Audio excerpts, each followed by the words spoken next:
નમસ્કાર દર્શક મિત્રો, એડી ન્યૂઝમાં હું છું આપની સાથે આરડી વાઘેલા। જોઈએ આજના મહત્વના સમાચાર। અંકલેશ્વરની વાલિયા ચોકડી નજીકથી વિદેશી દારૂના જથ્થા સાથે નંદુરબારના 2 ઇસમો ઝડપાયા।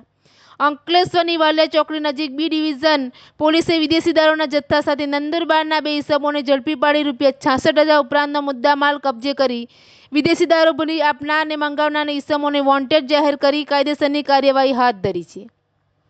અંકલેશ્વર બી ડિવિઝન પોલીસનો સ્ટાફ વાલિયા ચોકડી વિસ્તારમાં પેટ્રોલિંગમાં હતો તે દરમિયાન 2 ઇસમો 3 બેગ લઈને વાલિયા ચોકડીથી જીઆઈડીસી ડેપો તરફ જતા હતા। પોલીસને શંકા જતા બંને ઇસમોને રોકી બેગમાં તલાશી લેતા તેમાંથી વિદેશી દારૂનો જથ્થો મળી આવ્યો હતો।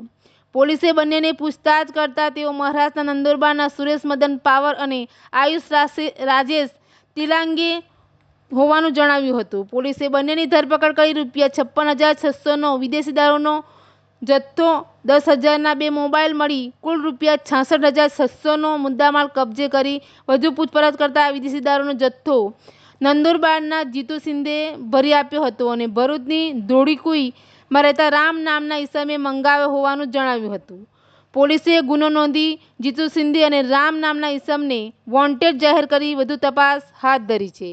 એડી ન્યૂઝ સાથે રિપોર્ટર જયેશ પ્રજાપતિ, અંકલેશ્વર।